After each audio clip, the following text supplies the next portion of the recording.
Hello, and welcome to Metachemistry.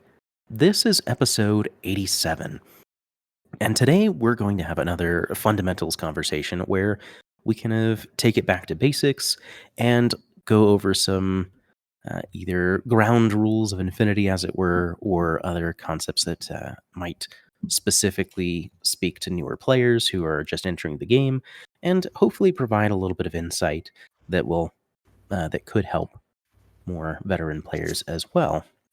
And so this suggestion in particular comes from one of our Discord members, Pat Bebot, who wanted to talk about how you select weapons in your list and kind of various pros and cons of various weapons and things like that.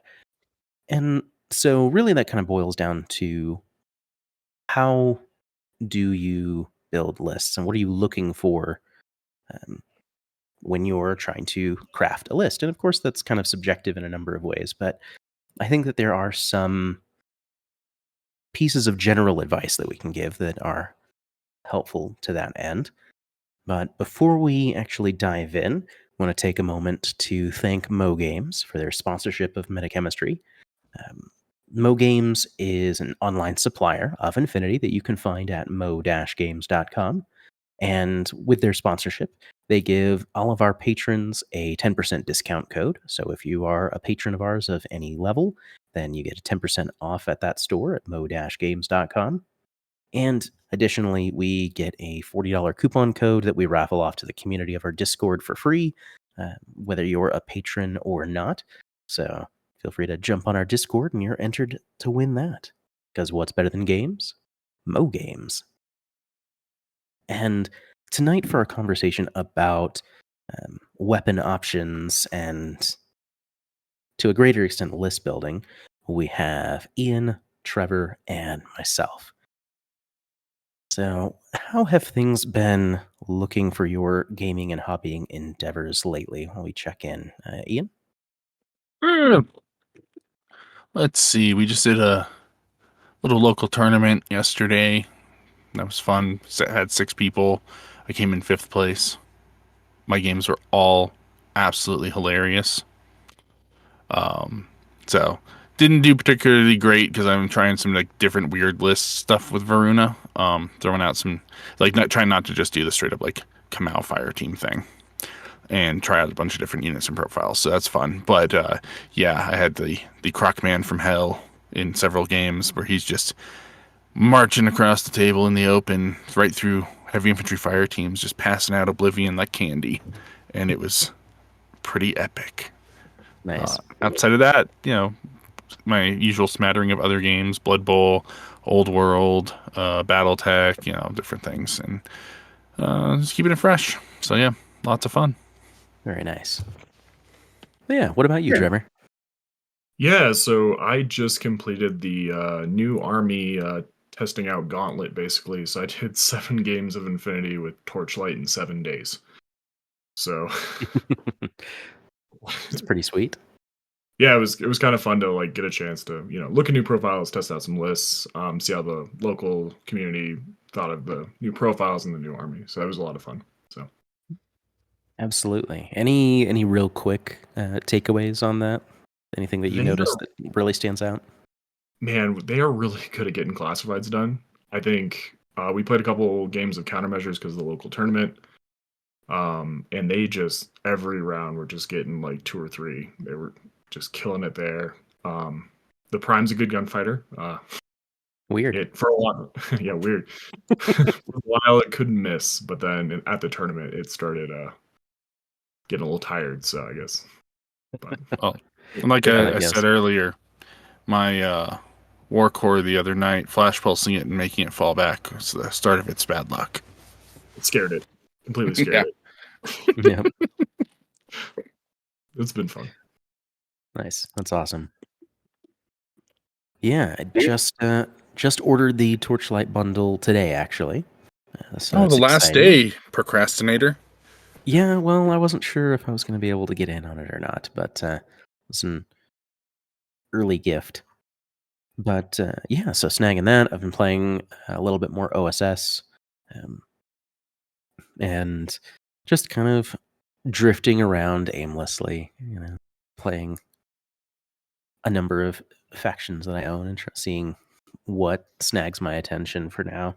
But yeah, it's been good. I've particularly since OSS I've had a lot of time in. A lot of them has been trying to utilize some of the changed and added profiles from the reinforcements update. So that's been fun to kind of see what sorts of tools they have access to now and getting a little bit of table practice with those. So that's been good. But yeah, so as far as our topic tonight goes, in terms of weapon selection and kind of list crafting in a way, more like a specific sub portion of list building, is picking what guns you're going to bring. So obviously there's a couple restrictions on how that works, right? Because you have your points and you have your support weapon cost, and those will of course limit what you can bring. But I think something that we might start off with is, now it varies from faction to faction, but do you guys have any sort of general guidelines that you consider when you're writing a list in terms of, well, I definitely want some of these and some of those and this many of that's? Anything like that that kind of jumps out at you in terms of things that you try and generally follow for most factions that you play?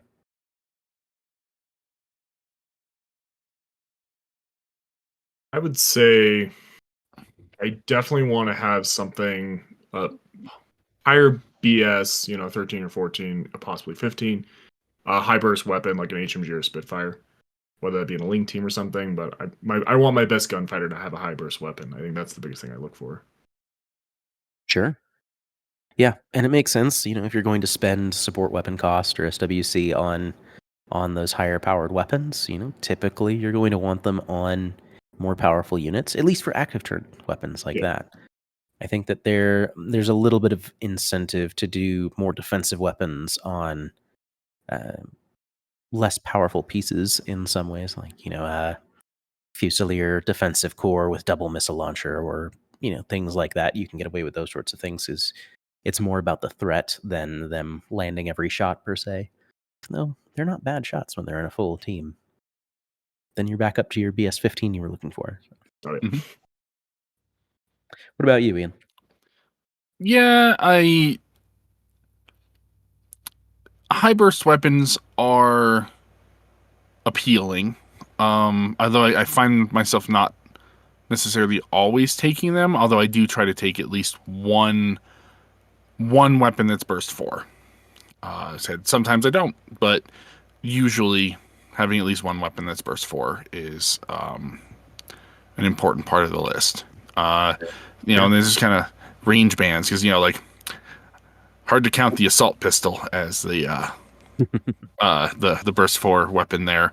Although it definitely has its usage, and I've done a lot of work out of those. But usually some flavor of HMG. Although I find myself leaning much more into Spitfires over time than HMGs. I know it's a shorter range band, but I find that a lot of the encounters that I take tend to be in that kind of the 8 to 24 range band anyway. So Sure. that's more ideal for the Spitfire. And the damage itself, 1 point of damage is not a huge difference in that case. So, I feel like for maneuverability sake, I'm actually leaning more towards Spitfires currently than HMGs. But yeah, I do like having a sniper rifle, just something extra long range. But in that, I'm real flexible on what I take. It's kind of a case by case basis. What do I have access to? Especially like what mission am I going to be playing? Which is a bit of a nebulous concept because it's going to be a lot more like necessarily tied to the table, but I feel that the mission is very important because a lot of specialists, hackers primarily, do have some level of SWC cost, so that cuts Sure. into the ability to take a lot of those fancier weapons. And some missions will naturally push you closer to the center of the table. Things Mm-hmm. like Panic Room or Armory come to mind, Biotech Yep. 4, etc. I mean, which incentivizes different tools, right? Yes. But yeah, I would say for me, it's usually range band dependent. Like I feel like I always want to have a minimum of one, but ideally, you know, two or sometimes more of weapons that can fire well up to 32 inches or further. Like having heavy machine guns, heavy rocket launchers, sniper rifles, box, things in that category. And I feel like those are important, particularly depending on the terrain, where you don't want to get bottled up in your deployment zone because you can't take favorable engagements. So I think that's one that kind of jumps out the most. And funnily enough, when I'm playing Tunguska, it's the one that bites me the most often because I do spend most of my SWC on hackers. I'm like, wait, they're so much further than 8 inches away. No. Yeah. Yeah. So yeah. But then the Grenzer comes to save me, thankfully.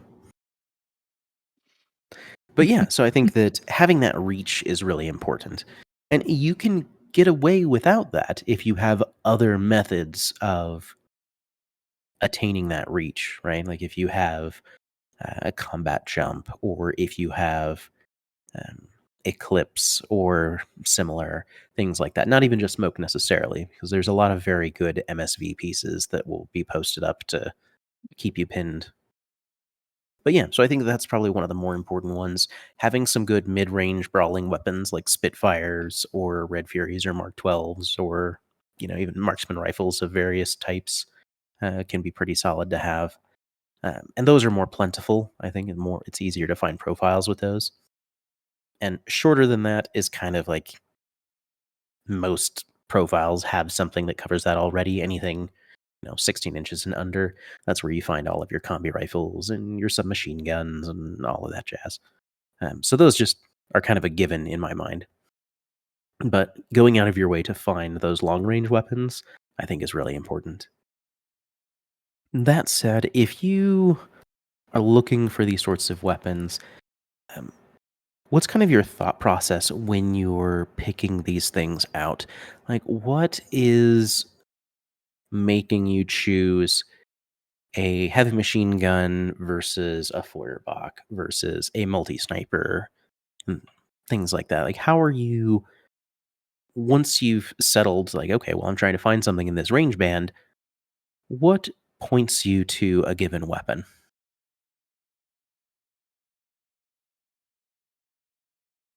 It's kind of list dependent, I guess, or army dependent. Yeah. It's hard to say. I kind of look at the strength of the army and then go, what's in abundance or what has special ammo, or where you can shore up those. Like if you're looking for AP and it's only a couple options, then I might lean towards multi sniper or Feuerbach if there's an option for that. Mhm. Um, yeah, I guess it's just me army and list dependent. For me, but yeah, I definitely look for special ammo types. I think more often than not. I Yeah, think and that's fair. typically you're trading off burst, right? That's almost Yeah. always Mhm. the trade-off. Is that if you want those more powerful ammo types, usually you have to give up burst to get them. Not always, but like if you're a Yaugot multi-sniper, you don't have to give up anything. You can just be a BS-15 double action heavy machine gun equivalent. But generally, so yeah, I think that's an important thing to consider. Now, if let's say there's an equal availability of things Mhm. and you have the option of your heavy machine gun or your Feuerbach, you know, which do you pick? If all Both. things being equal, you take one of each. Yeah. There you go. I think I guess when I'm building a list, I think I go burst first and then build out the rest of the list and see what points remain, or if I can do some little tweaks, see if there's some overlap. And then that Mhm. might be the reason why I switch to the Feuerbach over the HMG in that case, where it's like, oh shit, I don't have double action or AP, or an explosive thing, then I'll maybe make that switch if if the points work out or if there's some overlap. Sure. Yeah, and I think that is pretty commonly what we'll see happen. Like, I think part of it is that there's a certain threshold where you want to be using something in active turn versus something that's just better suited to a reactive weapon. And I feel like the cutoff is generally burst 3. Like, if you're firing less than burst 3 in your turn, it feels bad. It's a little scary. Unless you have a significant advantage in modifiers in some other way. The thing that stands out in that instance is, if you have a mimetism -6 multi-sniper that can, get outside of the range of your target. Okay, well, if you're imposing a -9 to 12, okay, that doesn't feel nearly as worrisome anymore. But I think unless you have that, you really want to be at least burst 3 to fire on active turn, because it feels real bad when you're rolling the same number of dice as your opponent is when they're in reactive. And so I think that's part of why, you guys are talking about reaching for high burst weapons, because you want to leverage the advantage of active turn where you get to roll all the dice you're entitled to. Yeah. So yeah, I think that makes sense. So that said, when you're reaching for SWC weapons, do you guys tend to split? Like, it sounds like you kind of go for some active weapons and some more suited to reactive turn weapons, is kind of what I'm hearing. Does that sound about right? Yeah, I do generally take a mix, but I like outside of a model that has neurocynetics, I kind of don't like go into things with like this is a reactive piece. Mm-hmm. Like it might be primarily a reactive piece, Of you know. course. Like okay, like also a war core. If I take a war core flash pulse, that's a reactive piece. I'm not gonna use that active, but it's irregular. yeah. But You could get that order to do for something. so many, which I have done that. But no, there's so many things where it's like, if I'm going for reactive weapons, I generally want them to be longer ranged and usually going to be lower burst, so that when I'm in reactive and I'm reduced to burst 1 or 2 if I'm in a fire team or have a special rule or whatever, that I'm not losing a whole lot of effectiveness from it. Sure. But I feel like a lot of those weapons, especially if they are burst 2, that they are, if they're burst 2 and linkable especially, then I kind of can swing either way with it. Right. It's the weapons that are just straight burst 1 are the ones where it's like, no, that's pretty much just going to be reactive outside of a weird situation. But like, it's like missile launchers, Panzerfausts, a lot of those kind of things. Like, I will almost never use an active turn. Right. They're just much better, I feel, for punishing your opponent for doing things. But Exactly. And that's kind of where we go back to the burst versus special ammo trade-off, is because, yeah, missile launchers being either template, impact template and explosive, or AP explosive is really threatening. Because, if you were spending orders and you go in front of a missile launcher, that's enough damage to put down anything in the game, theoretically. yeah, And so that's a really scary prospect. And that's why I think that reactive weapons being lower burst but have that force multiple saves, or extra damage in the case of T2, perhaps, like, those are kind of your deterrent weapons, where you're kind of hoping that people don't engage, because you're not favored in in burst for the engagement, but you're mostly relying on if you do fail and I hit you, you're in big trouble. Yeah, So yeah, so I think Mhm, I always count those profiles with those weapons as like I'm assuming they're gonna die first turn. mhm. Like they're written off in the back of my head, and if they live, great. If not, no hard feelings. Right. Yeah. But if we go, back to like the Fusilier core with a missile launcher in it, like okay, that's still a burst 2 BS-15 missile launcher. And sure, you might be coming back at it with a burst 4 or 5 weapon, but if you don't win, you might be in big trouble with whatever you're fighting with. So yeah, I think that that's kind of the break point for me is like you said, if it's a burst 2 or lower weapon, then generally it has some sort of powerful ammo type. Like the Feuerbach also comes to mind. Um, like unless you can get it in a fire team or you have a special rule for the extra burst, I'm not likely to use those in active nearly as much, just because it's too risky in a lot of cases. Like usually you can get some better option at that point. But, seeing double action or explosive rounds coming at you in arrow is um, something that hopefully will deter your opponent from those engagements in the first place, or Yeah. punish them severely if things don't go well. So, in terms of, and again, subjective is the word of the day here, but uh, do you normally see yourself doing a fairly even split? Like you take approximately, you know, 2 aggressive and 2 defensive weapons, or do you tend to lean heavier one direction or the other in terms of how you like to spend your SWC? Mine layers and hackers aside, but just in terms of the guns you bring, do you tend to generally split those fairly evenly, or do you lean one direction? I think I lean active over reactive the Sure. majority of the time, or it's like a dead even. But yeah, I think more active. Yeah, I think that's fair. About probably same for you, Ian.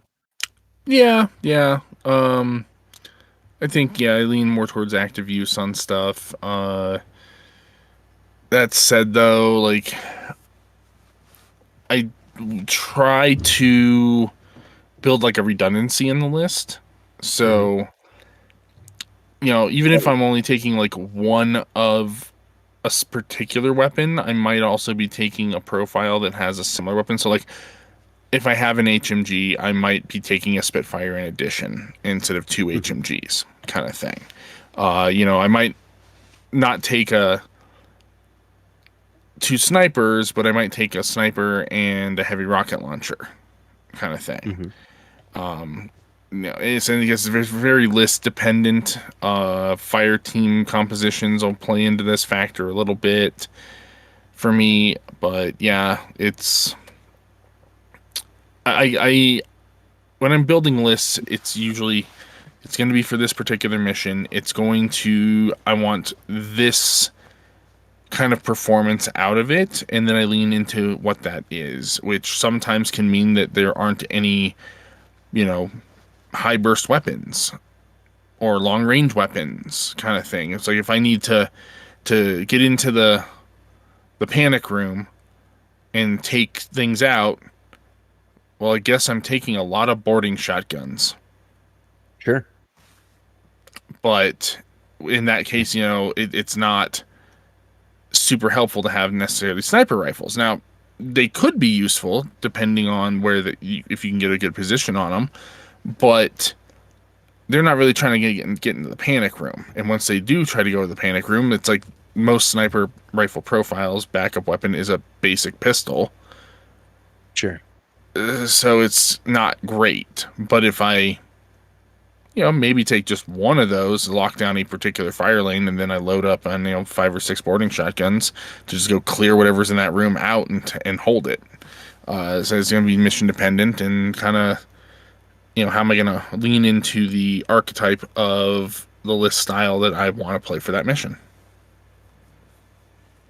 Yeah, definitely. And mission plays a big role into that. I agree. Because some missions will just kind of want to. I mean, I would say that missions either don't care as far as the weapon loadout as much, or they tend to force you together towards the center.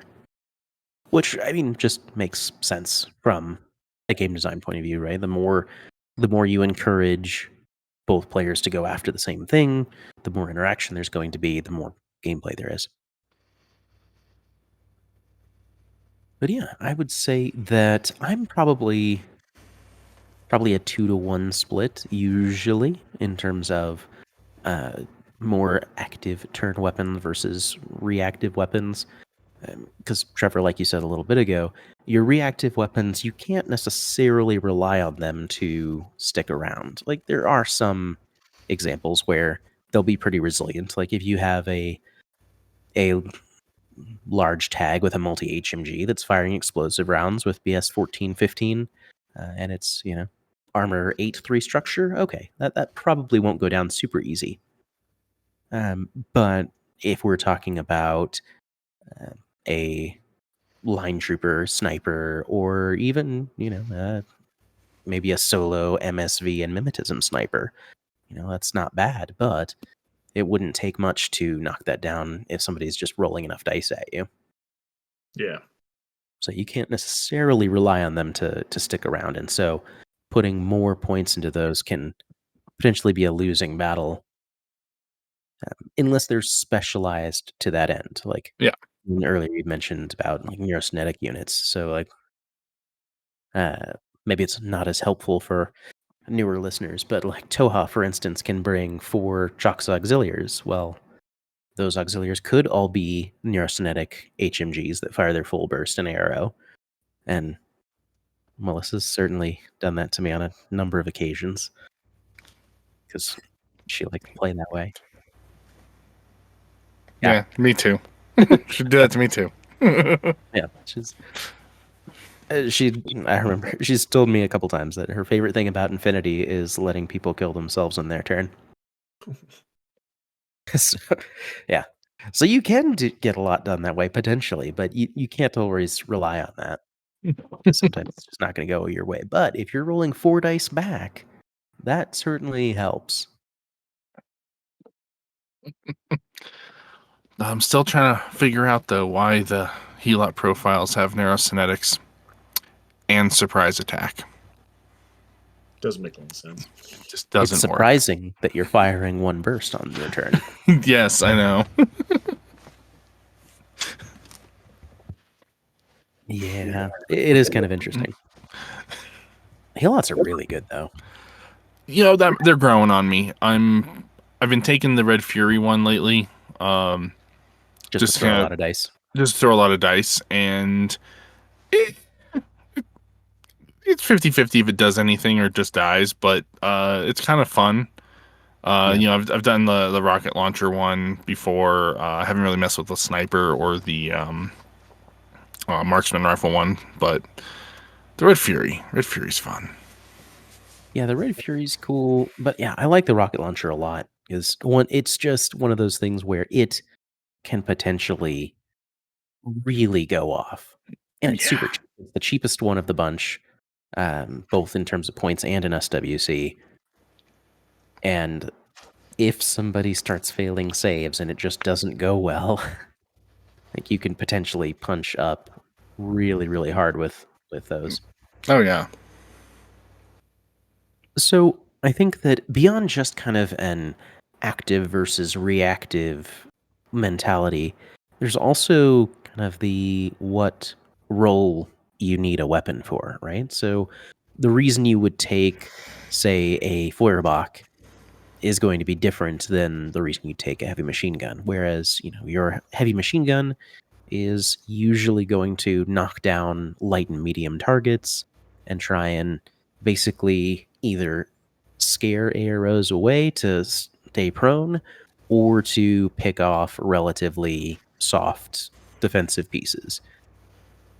But a Feuerbach, something that's throwing armor-piercing double action rounds, like that's something that can really punch through some things more readily.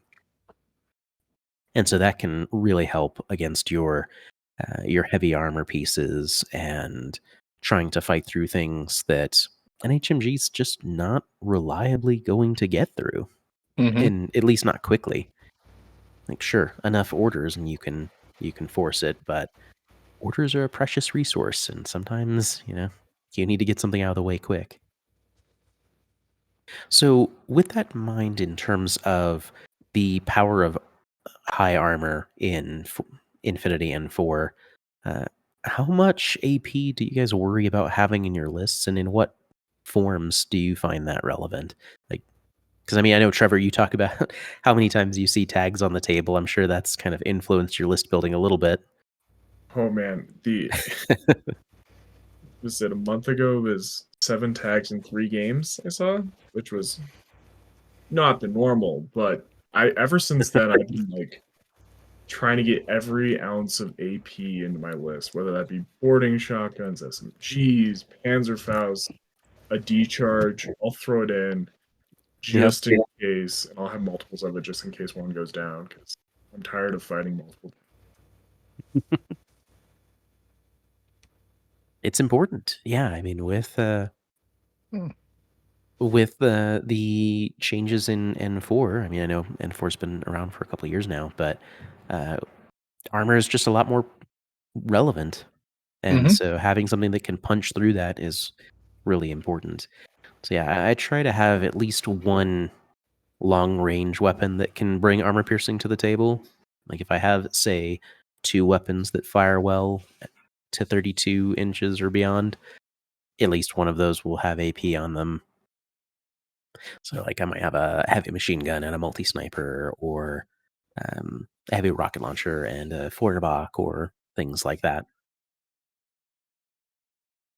But yeah, and then of course shorter range things as well, and those are probably more common. Like boarding shotguns are just kind of good in general as long as you're close, right? And same with submachine guns. And cheap. Right? Yeah, submachine guns are real cheap. I think they're 4 or 5 points under a combi rifle. It's a significant discount. Yeah. That's why so much Torchlight has submachine guns. Very good. Say that again. It didn't come through. Oh, they're very good at killing things. All the ammo types. Right? Yeah. Yeah, having AP and shock are pretty good. Like if you're not going to force multiple saves, those are also quite good ammo types. Yeah, you get used to asking your opponent if you're shocking them. Like honestly, I find myself leaning harder and harder into things that have breaker. And it's entirely because of how prevalent certain things like dog warriors and bears have become. And I'm guilty of running those as well. But I was going to say, the whole thing with it is when I'm having to face them down, viral is not super available outside of Hawk and Toha. Like, there's a tiny bit elsewhere. But breaker is fairly common in most factions that will have some availability to it. So it's a little broad. There's lots of factions that don't have breaker. No, but as far as things that do damage and go against BTS, like it's probably the most common one. But yeah, so it's well, yeah, but not every faction gets those either. Actually, there's factions that don't get those that do get breaker. I mean, that's fair, but yeah, I feel like it's a lot less common. Actually, who gets breaker but doesn't have access to nanopulsers? Not on the same profile, but in the same faction. I mean, whatever. I'm probably making shit up. I feel like you're making shit up. I'm just arguing at this point. Anyway, no, but it's the thing where I'd rather have breaker because nanopulsers are too easily dodged. Sure. Yeah. I mean, especially if we're talking about those super warbands that, they're all Fizz 16-ish. Yeah. Like, they're just going to dodge into you. Like that. Yeah, exactly. Much. And I've also found that even if I'm not facing against those, high toughness total immune models, that having the breaker around in general is just great because BTS is a much less common stat than armor. And depending on what I'm firing at, like if they do have BTS, okay, it's getting dropped down to, might still be higher than their armor, stupid ass Awiras, or it might be equivalent or roughly in par with that. But there's so many things that are BTS 0 that do have armor, and I'm just like, okay, I'm just gonna ignore your armor effectively. And yeah, I've had weird situations where a breaker pistol brought down a tag because that was actually the best option to fight a tag with. It actually comes in. Yeah. I mean, if your choice is to, fire at it with a breaker pistol at effective BTS 3 instead of, your Spitfire against armor 8. mm-hmm. Yeah. Yeah, so Pretty as worthwhile. I find myself where I can trying to just include at least one guy that has like a breaker rifle, because whether I'm facing something specifically that I would need it for, it's just generally useful because of the less common stat that BTS is. Yeah. I suppose the CSUs probably bring a lot of that. I think that's probably where a lot of factions get breaker Yeah, outside of breaker pistols.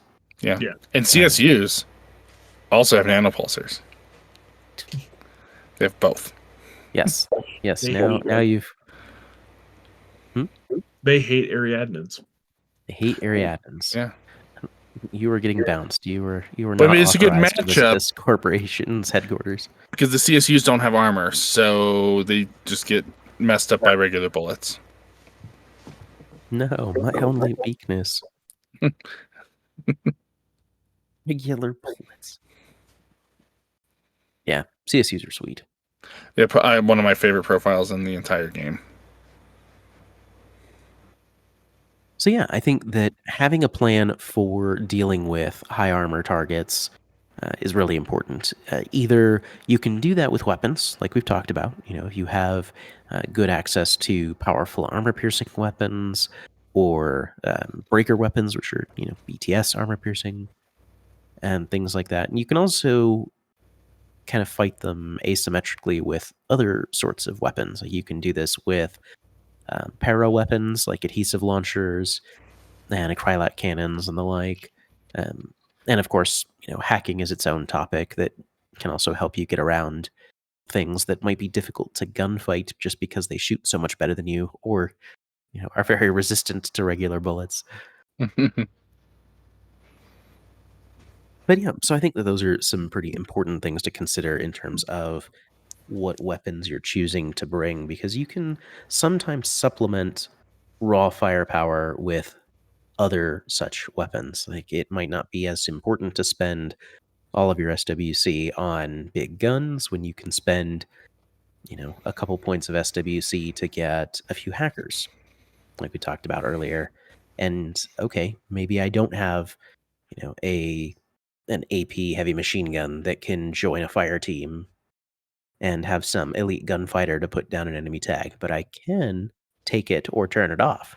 Mm-hmm. And so that can be a valuable alternative.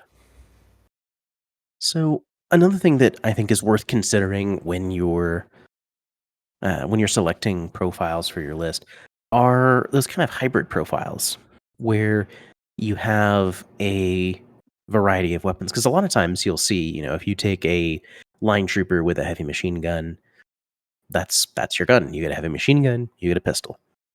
But there are profiles that are a little bit more diverse in their loadout. So, for instance, if you look at like the new Artalis, they have a combi rifle and a light rocket launcher, and so or a lot of units that have a heavy rocket launcher will have a submachine gun or a light shotgun or things along those lines to give you more options than a lot of profiles would that have another high burst weapon typically. But yeah, do you guys find units like that making it into your lists fairly commonly? Yeah, I would say I actually I guess in recent years have leaned more towards those profiles just because you can get so much more mileage out of it. They can kind of, if they can cover multiple different range bands, like the Brisk Guard with the marksman rifle from 8 to 24, and then the assault pistol from 0 to 8. To me, Mm-hmm. that's just solid gunfighter and doesn't really care if you sneak up on it or if it gets up close. So I've been leaning more towards those hybrid profiles, just from a list building standpoint. Yeah, I think Absolutely. that similarly, I look for those. Like one of my favorite profiles is the Maverick with the submachine gun and light rocket launcher. Mm-hmm. Because with its speed, it can get where it needs to be, and then it can cover, those, real close with the submachine gun or farther away with light rocket launcher, and it can provide a fairly significant amount of threat to anything within the 8 to 24 or 0 to 24 really, depending on what it needs to do. So I like profiles like that can do multiple things with their weapons. I think it just makes them in general more useful for situations that come up, especially if like it's like a lot of the profiles that have like kind of the secondary weapon, the disposable weapon that I like. So it's like, cool, this has got a shotgun, but it's also got a Panzerfaust. So Yep. active duty, it's running around and shot with shotgun, but if you're in reactive, like the Panzerfaust every time, kind of thing. Or if At least you twice. have, yeah, at least twice. But yeah, or if you have like a Blitzen or a Flammenspier, or some of those weapons that give you a kind of a strong ARO reaction that I think can be super super useful. And I think for the situations where those come up, they're always useful. And even if I don't use it by the end of the game, I don't feel like I lost anything by not having it, kind of thing. Mm-hmm. So I like those profiles a lot. But the big thing that I like when I'm selecting profiles is specific. This is more specific to close range profiles. I like to focus on models that can have multiple options to attack within the same range band sometimes, but in different modes, because it forces your opponent to make a hard decision. Then you can always select, especially if you're an active, kind of the best option for what you need to have in that moment. And so what I mean by that is having something that can direct fire with burst by rolling dice, and something that can lay down a template. And so Totally. the situation pops up, and honestly, a shotgun is the ideal weapon here because it does both. Now that said, if you have something where you can lay out, you have an assault pistol and you're gonna get 4 shots with that, and then you have a nanopulser where it's 1 shot with a template, like that's a pretty good combo. Shotgun's right in the middle where it's burst 2 on regardless of which mode you use. So it's the perfect kind of weapon for that close range encounter, because you roll up to something inactive and they have to decide, like, am I going to shoot you? In which case, depending on the piece, especially if it's a cheaper piece, like, sure, go ahead and shoot me. I'm just going to auto hit you. Yep. Which is awesome. But because they don't want to take the auto hits, oftentimes the opponent will just choose to dodge so that they can avoid the auto hits. And at that point, you have no risk to your model, so just go ahead and fire the burst with and roll the dice, make it a face-to-face to contest their dodge, kind of thing. It's the forcing the hard decision, doing that arrow fork thing is really what I'm looking at for like close range weapons, close range profiles. Definitely. Yeah. Yeah. And to kind of expand on that a little bit, for listeners that may be newer to the game, when the topic of an arrow fork comes up, basically the idea there is that because you declare your first skill, then your opponent declares their ARO, then you declare your second skill, the active player gets to decide based on the information they have from the reactive player. So an arrow fork is when you choose whatever's most favorable to you once you know what your opponent is going to decide. And that can be very powerful, which, like Ian said, shotguns are one of the most common instances you'll find that with. But you can also find those in other types of profiles. Like if you're going up against a model that is hackable and you have a hacker that's coming up and has a template weapon, particularly if it's something like in O12 where you have the Team Serious, where they have a para template in the Heavy Riot Stopper that can just stick the model and then it's done doing stuff regardless of how much armor or wounds it has. Or it might hack you. It's like, what do you do? If the reactive player decides to dodge, then you end up hacking their suit for free. And if they decide to reset, you might, shoot them with the template and whatever, the submachine gun or whatever else you have on the Team Serious, and might just kill them outright and puts them in a really awkward position. So arrow forks are very, very powerful in that regard, because the idea is that you put your opponent in kind of a no-win choice, generally speaking. But yeah, I think more versatile profiles like that tend to be, like each of you have said, with heavy rocket launchers or light rocket launchers, tend to have a secondary weapon on their primary loadout. Secondary weapon on their primary loadout, yeah.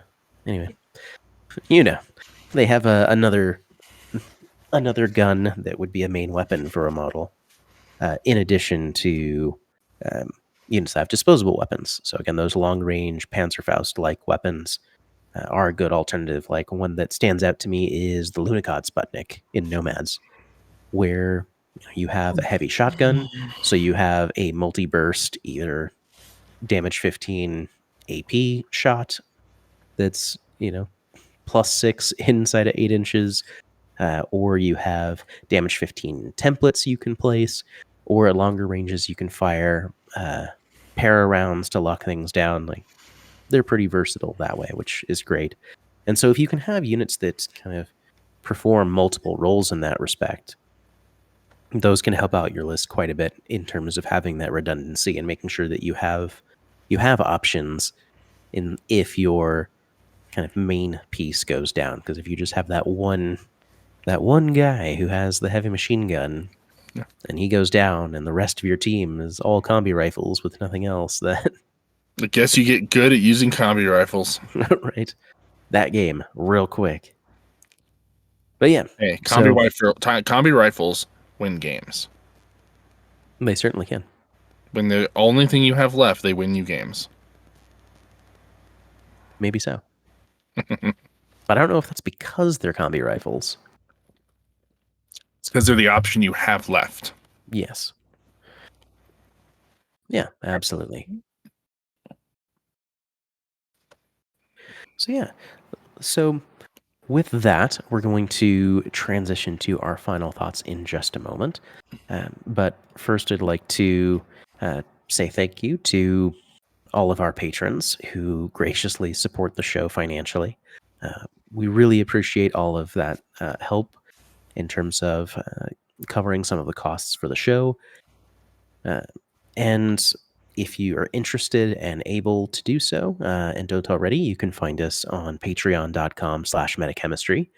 And we try and offer a couple benefits in return to kind of say thank you for that support, such as early access to our episodes where you can get them a week early. There's some private areas of the Discord for patrons that are exclusive there, as well as final say on certain polls and things like that come up. So yeah, if that's something that you're able to do, we would certainly appreciate it. All of that goes back into the show. It's not something that goes to pay our pockets or anything like that. So everything stays in here so that we can hopefully make the show better for you all. And we also have our Discord, which is free and open for everyone. And it's a great place to talk more about Infinity or all kinds of stuff, really. We've got a lot of off-topic channels as well that people like to post in and have some interesting stuff going on there. But if you want to give us feedback, we'd love to hear it. That's the only way we know if we're doing things that everyone enjoys is if you say so. So yeah, feel free. We have our link in the show notes. So jump on our Discord. You can come chat with us anytime and let us know what you think. But with that said, Trevor, Ian, any final thoughts in terms of how to pick weapons for your lists? Any final tidbits or nuggets of wisdom that you have? Ian. So I think the important part is to figure out exactly what you're trying to accomplish, and what role does the piece that you are thinking of taking have in your list. You look at mission, potential terrain types, different things like that, and I think that helps really guide what do you think you need to do the mission? What does this model bring to the table? That said, sometimes you just play with the fun option and you take some weird stuff just to try to test it out and see if you can work it into your playstyle, because also a lot of the stuff that's a little less common you can be really successful with because people don't necessarily know how to deal with those. So that's a lot of stuff honestly things like Firebox aren't super common. So, and they have weird range bands compared to everything else. So you can catch people off guard with some of that. There's a few other things that, you don't necessarily see things like Flammenspears very often. And also people are like, wait, what? And it's effectively a single shot rocket launcher. But people don't expect it. So it can catch them off guard. Sure. But there's a lot of cool weapons, a lot of cool profiles that mix things around in different ways, and I'd say experiment with some of that and see what kind of sticks out, what you can make use of, and explore it and get good with. Yeah, definitely. And what about you, Trevor? Yeah, I agree with Ian. For me, it comes down to what does the army have? What's the mission? And then if I'm having a tough time picking a weapon, I go to what I'm comfortable with, what I'm good with my play style.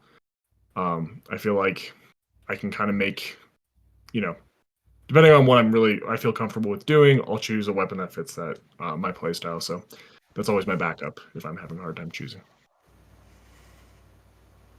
Yeah, absolutely makes sense. Yeah, I would say that if you are new or relatively new to the game and are just kind of looking for some rough guidelines, I think that covering your range bands first is probably the most important. Having weapons that can fight effectively at multiple points. And I usually kind of chunk this into short, medium, and long range. Short range is kind of a given because those are the most basic weapons of the game, things that shoot well at 16 inches or less. Medium range, I usually consider things like around the 24-inch line, and long range at 32 inches or further. Trying to get a couple of each of medium and long range weapons will help quite a bit, just to make sure that you have options. Ideally, more than one if you can. That way, if you're at an engagement, the worst feeling is being stuck in your deployment zone and not being able to actually fight back effectively. If you're trying to fire at something that's pinning you down and they're in a positive range band and you're in a negative range band and you just don't have anything else, it's a pretty rough spot to be in. So cover your ranges first. That's probably the best thing to start off with. Then you can kind of focus on okay, well then we want to look at burst. And generally speaking, high burst weapons for active, lower burst with special ammo types on reactive. And of course, these are just very vague guidelines that as you kind of play, you'll find things that speak to you a little bit more specifically and is available for your faction. But yeah, I think that, if you kind of watch those things first, that will help quite a bit. So yeah, hopefully you found this at least somewhat informational and useful in your games. And Pat Bot, I'd love to hear from you on this episode. This kind of covers some of the questions that you brought up. But thank you all for listening to another episode of Metachemistry. I have been Devin. Trevor. And Ian, and that's the meta.